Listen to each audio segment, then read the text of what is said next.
And welcome back, everyone, to Broken Expanse. Week 1, Part 2. So, Leo, you finally get into the office, and you can connect... Do you have a data slab? I have a, let me see what I got. I have a compad, but I don't have a data slab. I think you need a data slab to access the internet. I think, Francisco has one. Well, and I assume I would know that, so Or you could use the TV. Well, I start with turning on the TV. I was like, well, let's start here, and then maybe I'll jump on and see what else I can dig up. All right, so when you open it up, it's got like a console, a gaming console interface. It's like movies, TV show, or televised shows. It's got news, finance, social. I'll put it on news. And then it asks you what sector you would like some news from, and you know his sector. So you can actually select his planet. Okay, so I'll do that. And it says that the latest news report that this planet received was 3 months ago. And weren't you saying that it only took a couple weeks to get between planets? You guys not weren't months? on a... it takes 6 days to go from one hex to another. I will actually switch to the hex screen now for our audience. So you guys are on Simopolis, which is number 1, for example. If you guys wanted to go to Haradne, and you wanted to take a well-known traveled route, you'd have to follow those yellow dotted lines. 6 days, 6 days, 6 days, 6 days, 6 days, 6 days. So it could take about a month or 2 to get from that planet to some of the other planets. So that's why it's probably 3 months old, is they haven't had a ship come back since. But you guys haven't really heard anything from that planet. I mean, none of you would have a reason to look that up. And he seemed to say you want to take a look at it, like there's something you should see. Hmm. So I leave it on... Yeah, I select that one. Okay. Just to kind of see what the newest is. Yeah, so it asks you if you are... It's got some Mandarin written on it, and then it says English Basic. So I'll click English Basic. Yeah. You click English Basic, and it shows a very attractive Asian woman. And she's now we're talking. So before anything comes on, like, Leo just sees her and is like, yeah. Do you stand in front of the TV? No, I immediately go back to that horseshoe couch and kind of kick up and to watch it. Yeah, so you go back to the sectional and you kick your feet up on an end table that's made out of dark glass, and you start watching it. And it kind of cuts into the middle, or like a couple seconds after, as the speakers are turning on for the television. And she says, and today I bring you a report that has been widely talked about. An announcement from the Anti-Pope himself. Now, Francisco, when you hear Anti-Pope, do you pay attention to the TV? Oh, immediately. I stop what I'm doing and I look at the TV very intently. Yeah, maybe you're looking at your room and you hear Anti-Pope coming from the other room, and then you come out into the living room. Ronan, where are you? Are you watching it? Yeah, I'm leaned up against the wall, kind of watching, because I hear Anti-Pope, and that reminds me of working with Azel and killing a few of those people, so... Yeah, the gown is tight around you because when you lean on the wall the first time, the metal is cold to your butt, so you like... Yeah. Or maybe you're leaning on the side. Yeah. So that doesn't happen. So anybody who walks in the door is going to get, like, a whole view of your ass. Yeah, when they see it, I'm going to be like... Hey, finger guns. And Al-Ashrad, you're probably standing there right next to Leo because you were, you know... Yeah. Alright, so... all of a sudden the Anti-Pope comes on, and he says, we're gonna find the thief. And when we find the thief, we're gonna make an example of him. No one gets away with stealing a relic like that. No one. And it cuts back to her and it goes, apparently, the Anti-Pope is declaring that a list of infidels on his planet has been stolen, inscribed in the holy text, and smuggled off-world, and he threatens war with anyone who has been responsible for this. We don't know any leads yet, and word from the planet has been quiet, but should we be afraid? Today I'm going to talk with political guest Brian Davidson. Brian Davidson. Now, your work on the political schisms within Asgard Omega has been unparalleled. What is your opinion on this? Do you listen to this interview, or do you guys kind of like tune out after this? I tune out. Start casing the house. Just getting a feel for. What about you, Ronan? After the whole anti-pope thing, I just kind of chuckle and then go to the first room I can find that's available, and I'm gonna lay down because my side still hurts. Okay, Francisco, are you still paying attention to it? At this point, I'm on the couch leaning forward, just kind of like with my hands like this, wondering what the hell's going on. And Leo, are you staying on the couch, or did you say, eh? Yeah, I kind of got up and I turned to Francisco. Don't you have a data pad? Data slab. Yeah, here. Data slab. Same thing. I grabbed the data pad and handed it to him. I don't even look away. I fucking hate you guys. It's not a data pad, it's a data slab. There's a difference. Data slabs are like computers. Alright, whatever. So I take the data pad and I go over to the communication. Oh, I fucking hate you. Yeah, you go into... I hate this party. Alright, well, that's fine. Episode 1, Episode 0, I destroyed your ship, so fuck you. No, you go into the office, and there's a place that you can slide your data slab that activates the monitor that's attached to the desk. Okay. So I take the data slab over to there and slide it in to connect everything up. Yeah, it asks for your login. Now, do you go and ask him for it, or do you try to use some skill to get around that? So, I want to use... Yeah. How about a, how about an artist role for trying to crack the password, essentially? I don't know if an artist role would work. Okay. Artists would be more like, you know... I guess just computer, then. You could do computers. You could do anything like investigative-wise. You could do, you know, if you have a culture, because, you know, you have your culture of your home world. If you have a culture of, like, an underworld criminal or whatever, you know, you could use any of those kinds of skills. Yeah. Let's use... How about perception, actually?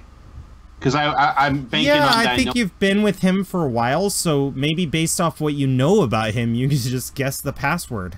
Yeah, roll me a perception check. 7 actually will succeed that perception check, so just roll it for me. And I think you're using intelligence because you're thinking about it. This is a conscious... Oh, you know... Oh, nobody can see that on the stream because unfortunately it's too high up, but it was an 8, so that is a success. You end up guessing, and it turns out it's actually one of his, like... He's always got this, well, you know, I had an ex-girlfriend once. You know that ex-girlfriend that always comes up in conversation? And you remembered her name, and you entered it in, and that's the password. Okay. So I start using the data slab to... see if I can get any more recent information about his planet. Yes, it actually appears that they have confirmed that somebody smuggled this holy text off of their planet, and that in response he has destroyed 17 villages and burned everybody alive while he's been searching for this thing. I call out Alice Shred, but I just call out Al. So, hey, Al, get in here! Okay, hang on. Before we cut to that scene, Francisco, you are listening to the politician, and he goes, you don't understand. The events that are transpiring on that world, it's going to have a snowball effect. And what's going to occur is that these people looking for this item, if they don't find it, their rage for this missing holy text will expand off-world. And... I am not trying to offend any of our Catholic viewers out there, but I know the tension between this anti-pope and their current government with the Holy Emperor. So I think it's very important that we all know that these fanatics are going to do some crazy violent things unless they get that book back. And she goes, oh, interesting. Do you think it was stolen? Do you think it was smuggled? Or do you think it was destroyed? So sadly, I think it was destroyed. And if that's the case, they're never going to find it. And they're never going to stop looking for it. And then the scene pans over to Al-Ashrad as he's coming out of the room that he's picked as his room. Because he hears Leo say, hey, Al, come here. He'll walk over and stand just behind him. Holy shit! God, announce yourself! Jesus! Yeah, you turn to say Al again, and then he scares you. I love that. Hey, Al! Oh! Announce yourself. I love that. Gonna get a fucking bell for you. Alright, so take a look at this. What am I looking at? Well, read, and you'll be able to see. Slow exhale, lean over and read. Yeah, you read and you find out that they believe it's been smuggled off-world, and they're pissed. And they didn't find that out until after they torched 17 villages, and the death tolls are in the thousands. On that planet? Uh-huh. On Francisco's homeworld. Is there a chronological order? Yeah, it seems like they went through all of the business owners in the area and torched all of their towns. And the last one that they torched belonged to a family known as the Jose de la Cruz. You just slowly straighten. Is that what I think it is? I think that is. Well, I'm not telling him. Both of us are like, do we tell him? Yeah, and you know this happened 3 months ago.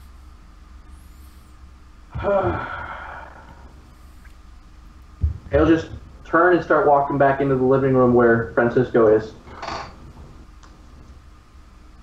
Yeah, Francisco, the guy says, this could mean catastrophic conflict for the nearby sectors. We're just lucky the Catholics are cut off, but for many of us Catholics who make pilgrimages every year, we should plan on canceling them, and may God forgive them.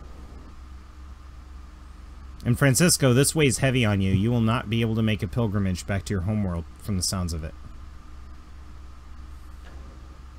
I'm still kind of in the same position, not sure really how to react to this. Who approaches him? He'll reach over and slowly turn off the TV. There's more. And this is when Ronan comes out, because he's found his room has a window facing the strip club. When's that tailor getting up here? Because I need some clothes. And Sung gave you some money. I need that too.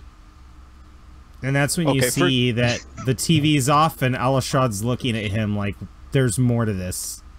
There's actual emotion to his face at this point. He's usually got a very stoic, flat, unreadable. Right now, he's got this whole, I don't want to say this expression. I came in at a bad time. I was stabbed back. He'll do what just, you need to. When he sees that, he'll point to Leo and be like, look at that, to him. And then to Francisco, he'll be like, I believe your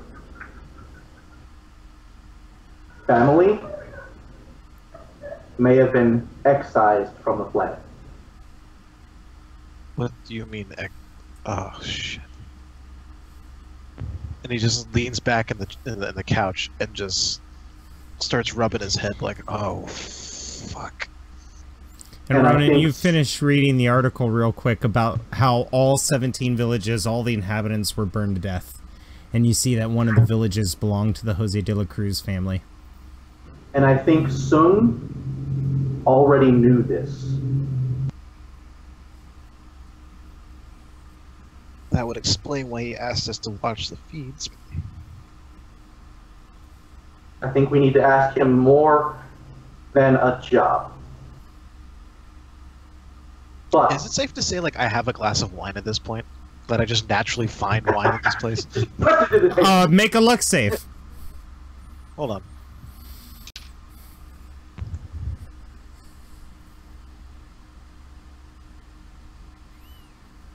You find warm beer. Oh. But a wine glass. I am failing hard. Oh, here we go. Here you go. Told you. Yeah, there's actually an empty metal bucket that they normally put wine and wine glasses and ice in, but it looks like no one was able to get this embassy up and ready for your arrival, considering, you know, you kind of just fell from the sky. At this point, I look down, trying to reach for the nearest alcohol. Realizing there's nothing there, I just punch the bucket across the room. Wait! You do have something. You have the flask from session 0. Oh. I still kick the bucket. Or punch it, or something. Okay, well, he's dead. Make a new character. Next up... No.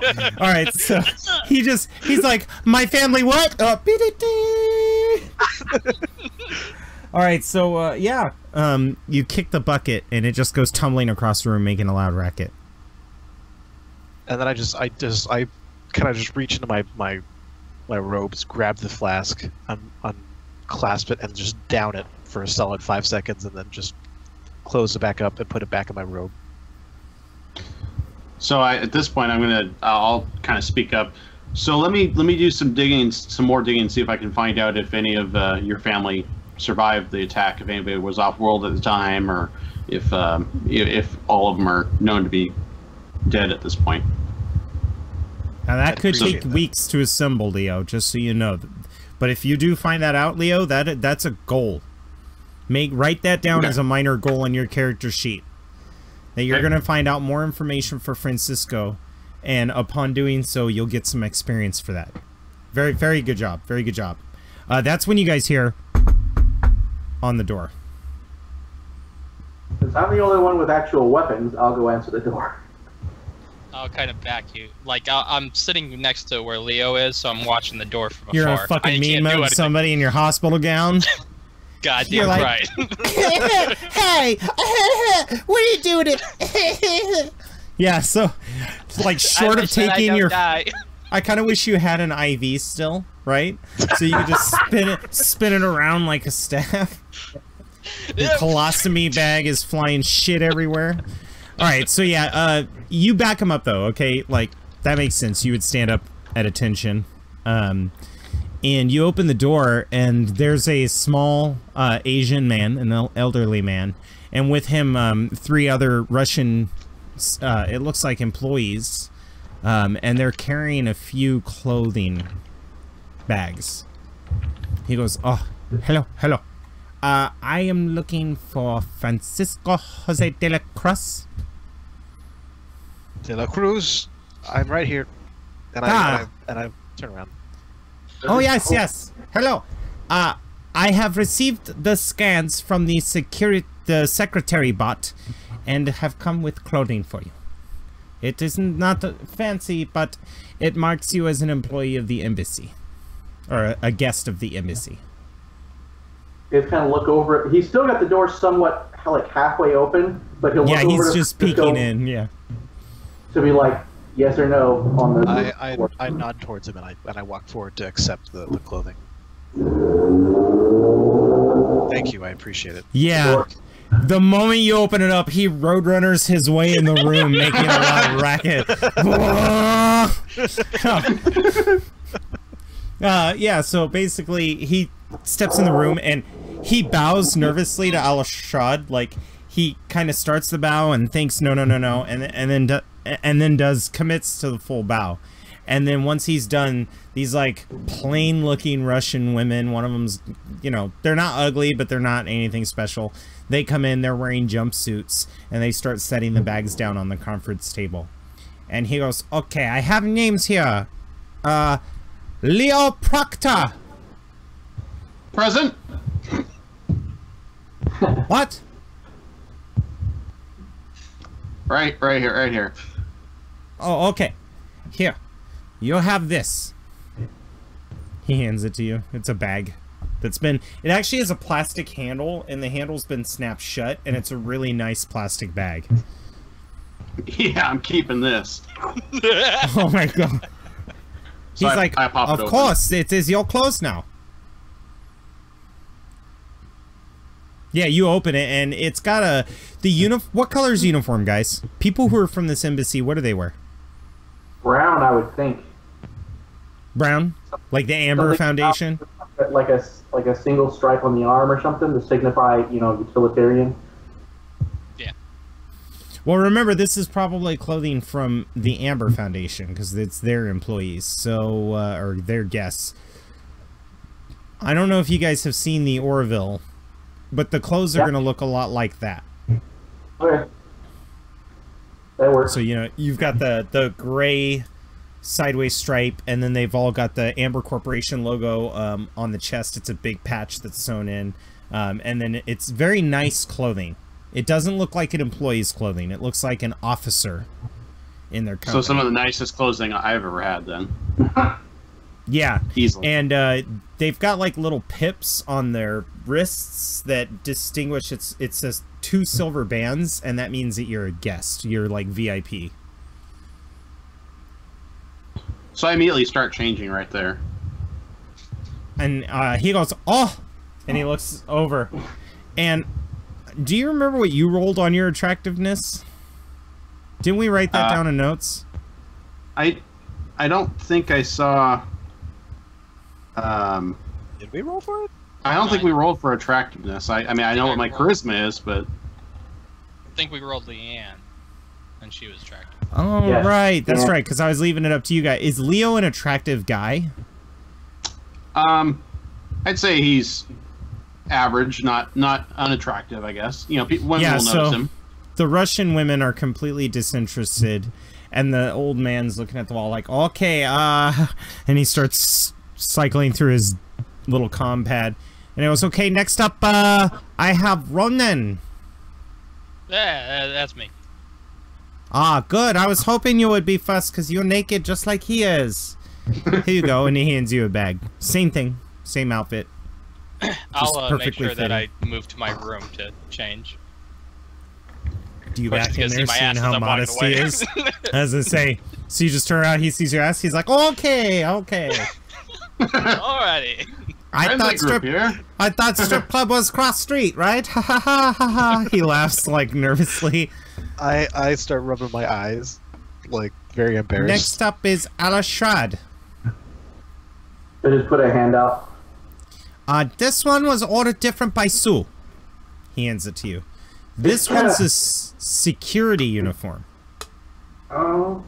So it still has the silver bands, but it's pleated and has pockets for weapons and, things that you would need. And it looks like a security uniform. It even comes with a comm unit that snaps over your ears and around the back like Lobot. Does it have a jack for my Argus net? Roll of luck. Uh-oh. Or you could have Max roll of luck since he's a techie. Or too late. 11. No, it does not, sadly. Yeah. He'll just kind of examine and then hang it at his side, and he's waiting. Sorry, I'm just dying here. And Francisco, he reaches in and pulls out a diplomat's uniform and hands it to you. And it's got like a guest, VIP guest silver bands on the sleeves. This one's white with the amber brown trim on the shoulders, and then it has it doesn't have patches. It's a very nice uniform. I take the bag in my hand and I bow and I say thank you. And because these aren't very warm, they all came with thermal shirts that are turtlenecks. So if you put a helmet over it, it'll act as a weather seal. Because one of the worst pains that you could feel is when you're on a grav lift or a grav bike and you're going 175 miles per hour and something hits your neck. Yeah. These look like they're designed for, wherever you are, these are going to be handy clothes to have. The tactile neck. Right. He got it. So he's like, okay, I leave you now. I just need you to sign this. And he hands it to Francisco. I sign off on everything. And I hand it back to him. He's like, thank you very much. I hope you enjoy your stay in our embassies. If you need anything, feel free to ask. We are very grateful to you. I love that family very much. Especially Lee. Will we be meeting them? She is like a granddaughter to me. Oh, they're probably in observatory. He does not carry office like most politicians. He likes to be with his people. Just gonna nod. So, you guys know that the term observatory, when it comes to spacecraft, it's not just a place that you watch the clouds, you know what I mean? It's like a billiards room. There's usually some form of game, it's the social hangout area, and it sounds like he probably has a desk up there, and he intermingles with the people from the embassy itself.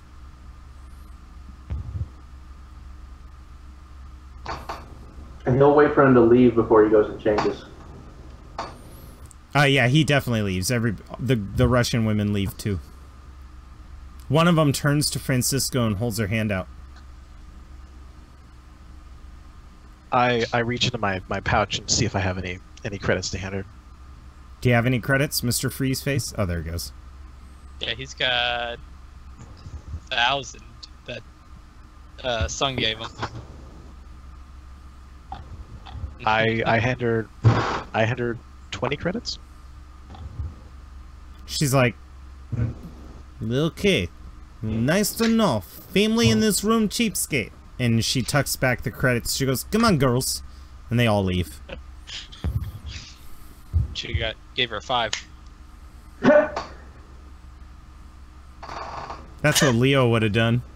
Hey. In fact, Leo was thinking about taking back 10 of those credits.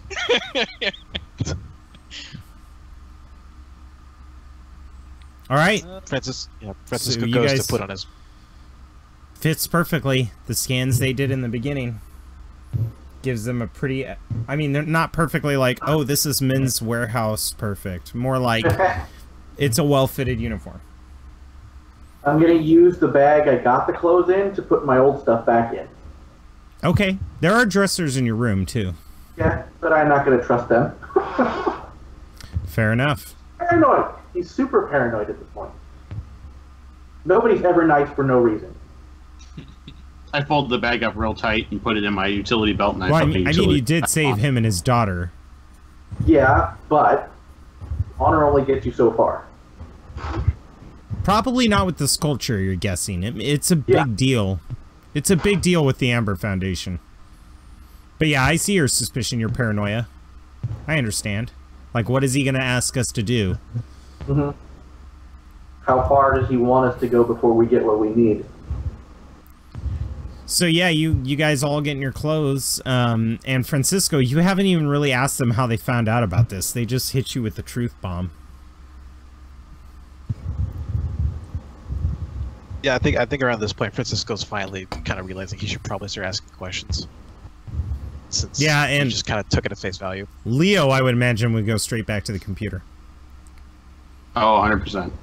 And I think it would be very easy with the coverage that you did find a picture of the Jose de la Cruz estate. And I'd like to start on the digging aspect of it, see if I can find any information. Yeah, so Additional. when Francisco walks into that little office, you've already got several windows open. You're struggling with the fact that you only have one screen. Pain I know well. So yeah, he's got different menus open, Francisco, when you come in. So how did you find out about all this? First, you left your data slab unlocked, so I was able to get into it. And It was locked. anyway, I was able to get into it, and we were able to find. I did some digging. I was able to find some more recent information than what was playing on the news out there, and that's what I found. At that point, I called Al in and had him take a look at it, just to make sure it wasn't I wasn't misreading it. Well, thank you.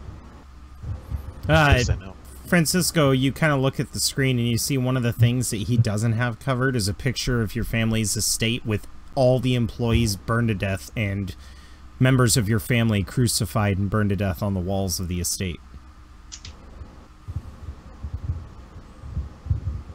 I put my hand on Leo's shoulders, like, can you upload that to my data slab?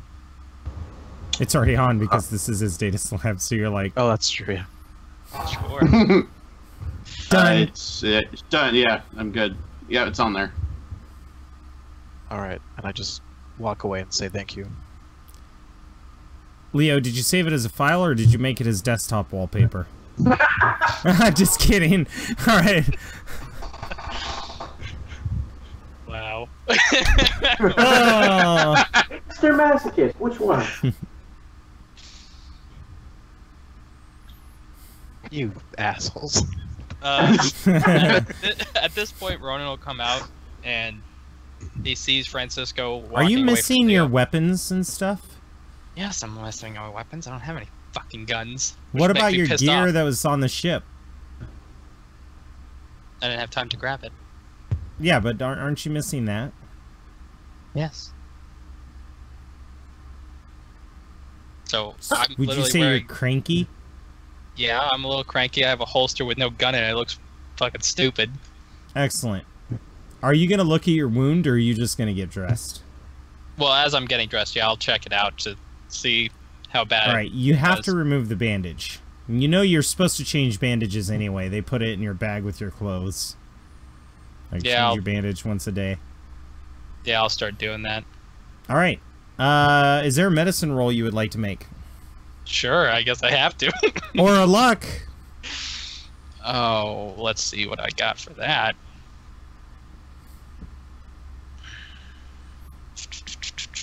And just so you guys at home know how luck saves work in this game, there's mental save, physical save, luck save, tech save, psionic save. You know, I don't remember the particulars, but I'm having him roll a luck save, and he has to roll a d20 and get higher than the number that is his luck to succeed.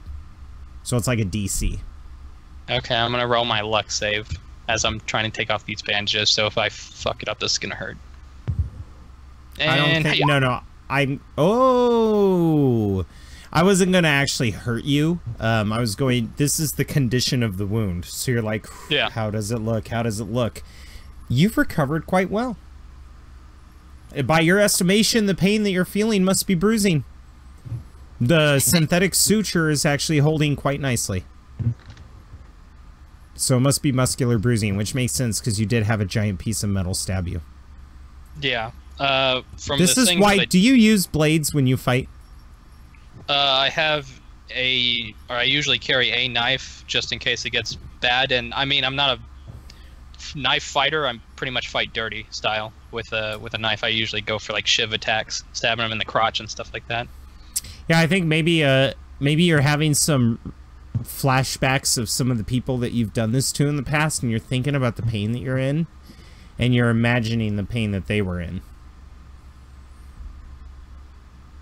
With that, I'm going to dig in my stuff and find my rosary with Saint Michael on it, and kind of just hold it and think about it. Think about what I've done. Okay, perfect. I like that. Moment of Catholic guilt. You're having a moment to yourself. A couple of Hail Marys. And it dawns on you that there might be a church here. Maybe. But it's something you could look into. Yeah, I'm thinking I'm gonna You go did talk survive to for some reason. God saved you.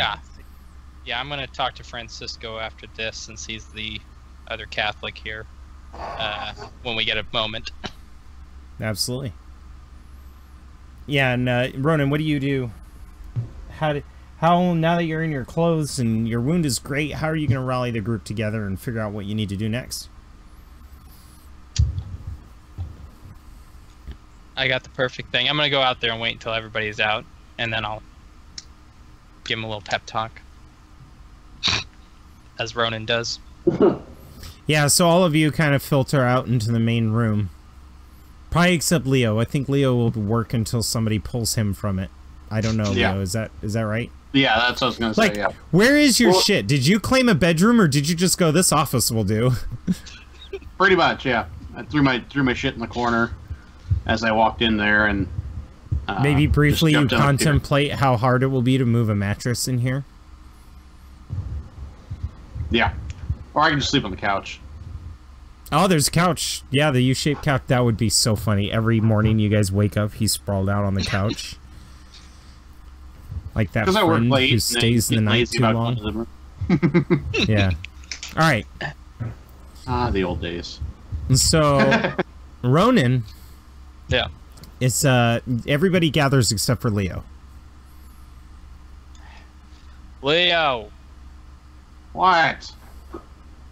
could you join the group for a moment, please? No.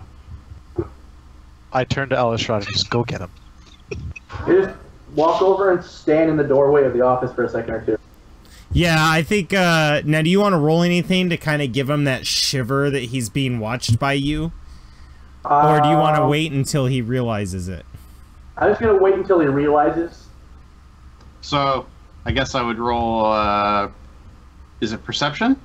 Would that be... Do you have something for focus? Well, I'm thinking, I'm looking at a screen, so maybe I catch something out reflection-wise. Roll a perception, that's good, I like that. And probably just, intelligence? No, wisdom. Because you're Wisdom? just, Okay. you're not using your brain, you're just, it's your senses. Oh, right, okay. Nope. You just keep working. So I'm just... He'll just walk over, and you know that pressure point right between the two bones in your neck bone? He'll just kind of put his hand down and squeeze a little bit right there. Yeah, that's literally what happens, is your head Scare immediately the shit just... out. Roll a physical save.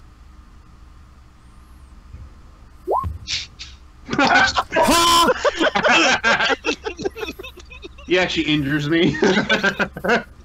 No, I think what happens is he combined pressure points you and startles you. You jerk to the side so fast the chair falls over, and now you're laying flat on the ground. What the hell was that for? Next time, you'll remember. And walks out of the room. We do that outside, Leo. No. So I'm gonna grumble as I go back out there and just grumble at myself. Fucking asshole, god damn it. Yeah, Thinks everybody's he's so standing. special. You're following Al, and you see the other two are standing expectantly at you, kind of with looks of concern, because Al went to go take care of it, and then they just heard a thud, and you're like, what'd you do that for? So, they didn't see what happened. Well, alright, gentlemen. I think we learned a lot of things that happened recently. We're all trying to process it. The best thing for us to do right now is to go get shit-faced. And last time I checked, they got an observatory here. We can go there, or, just throwing it out there, there's a strip club across the way. Strip See some club. beautiful women. There we go, see? Leo's thinking like me. Drink, see some beautiful women. What do you guys think? Blank face, no response. I'll just say that's an agree right there. It's 2 agrees and me, so that overrules anything you say, Francisco. So come on, let's go. Francisco, I want you to make a mental will save. Oh god. Oh, there you go. You know what? You could put away your troubles to go with them. If they really want you to, you know, getting a drink does sound pretty good right now, and maybe you don't feel like drinking alone. Maybe. I'm just also thinking I should probably talk to Sue sooner rather than later. Figure out. Well, what maybe exactly your our next steps are. maybe your mental save, you know, you want to bring that up. It's like, well, as much as I'd love to spend copious amounts of money on alcohol and women, we do need to talk to Sue sooner rather than later. We need to figure out what our next steps are. Well, the old man said the observatory. They probably have drinks there. We'll have 1 drink here, talk with him, then we'll go across the street and have 2 or 3 more. That's solid. You know, don't drink, right? They just kind of deadpan that out there in the middle of that. Wait, what did you say? I didn't. He doesn't drink. Right? Okay, well, They have water. Yeah, water. Water's good for you. Why am I always the designated driver? Well, 'Cause you're you the don't drink. designated guy that's back. Because you don't like fun. I just kind of agree with that. And we are just walking distance from everything, so you're not driving us anywhere this time. You just gotta, Thankfully. you know. You look down at your security uniform. Certainly feels like a designated driver. Which I can imagine he's constantly like adjusting, fidgeting because it's new. He doesn't like it. He's kind of Yeah, you haven't melded with it yet. Like you're jerking on the front, and then you're tugging it from the back, and then you're jerking on the front, and it's this endless cycle until you get the shoulders perfectly balanced. Yeah, yeah, I like that. Yeah, okay, so you guys know where to go. You want to head up to the observatory? Yeah, let's go. Now, much like the Shopping Mall of America, which is a huge mall, there is a giant center courtyard in this embassy with elevators that go up to an observatory that's on the 30th floor.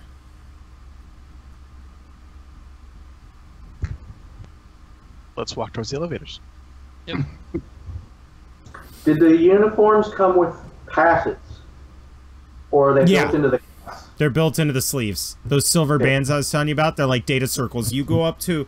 In fact, when you get up to the elevators, it's a lot like a checkpoint, one of those bar systems at the subway that only lets one person through at a time that I can never figure out for the life of me. I always scan my card and I still can't go through. Yeah, you guys hold up your sleeve to it and it goes boom and lets you in. Because it is a restricted area.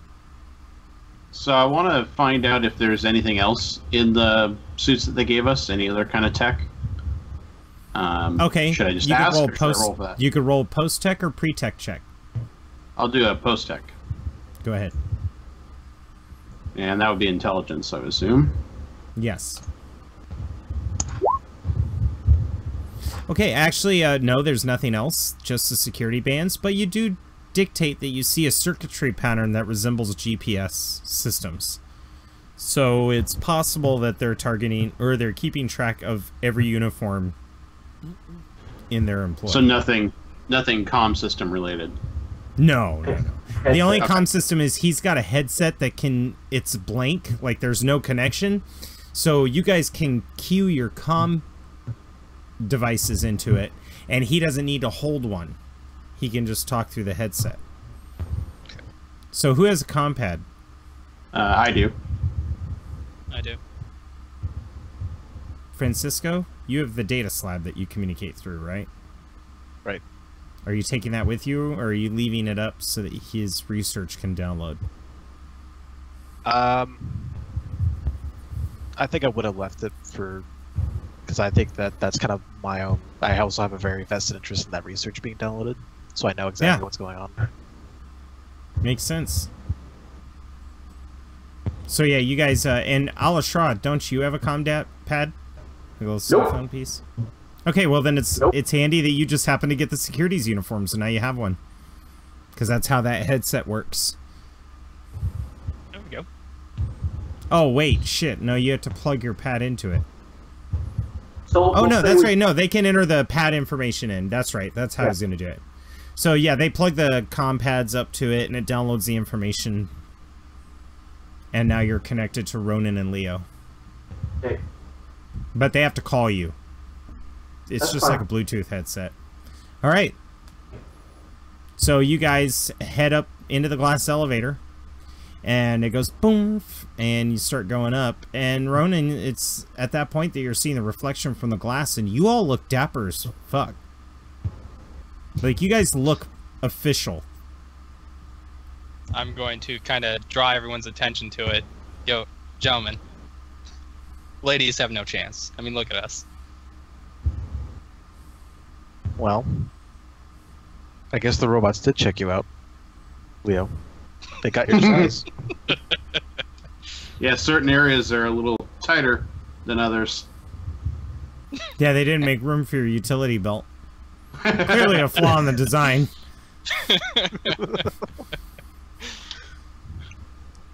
Yeah, so it doesn't actually take this elevator that long to get up to the 30th floor from the 16th floor. So it's just like, and you just see you're going through this tube. This entire chasm is like the shaft in the Death Star. It just looks like it goes down and up forever. But you finally get up to the observatory, and it's like a gazebo. You guys are the gazebo, and it snaps in place into the roof and goes, and then opens the doors, and you guys can walk out. Awesome. And then the moment that the elevator... Oh, go ahead, yeah. Do you guys have anything you want to do as you leave? I'm going to subtly hand Ronan one of my mono blades and say, take care of it. I want it back eventually. I will take and say, you have my word, and slip it where my boot is. Good, because that's the only place you can put it. This uniform doesn't have a belt or anything. Yeah, no, that's what I thought. Mine does. Mine does. No, you wear a belt over it, and it doesn't fit right. So, yeah, Ronan, you slip it into your boot. You know how to wear, like, you pull your shoe off in the elevator, pop it into the bottom, and throw it on. Any other way, and it would be visible. Yeah. Like, if you sat down and your pants lifted up, you'd be in trouble. So, yeah, you put it in your shoe, you put it down. It takes a while for the discomfort of having something that you're stepping on to go away, but you adapt to it quickly. Like, now you learn how to walk to where it doesn't look like you're limping. So you get accustomed to it. And as the elevator goes down, wooden planked board on either side shuts, and now the gazebo can be stood on. And there's people going about their business. Most of it's just, you know, a gaming area, a lounge. There's a garden in the middle, but that's where the gazebo is. And then everything else is like a bar, like an officer's club. I'll get the drinks, wine, whiskey, water. I don't need any ice. I'm good. I know. And then you guys head over, or you head over to the bar, and you hear, "Psst, Ronan." Oh dear God! And Lee is smiling at you from the hallway, and she kind of jerks her head over towards these like small offices where you can have private meetings. I'm gonna look back at the guys, see that they're going about their business, and just be like, they can wait, and I'm gonna head over there. And we're gonna end the episode or this part as Ronan is heading toward Lee Sung, and is about to sow some seeds of diplomacy himself, if you know what I mean. We'll be back for part 3 in a little bit. If you like what you see, hit the like button. Bye bye.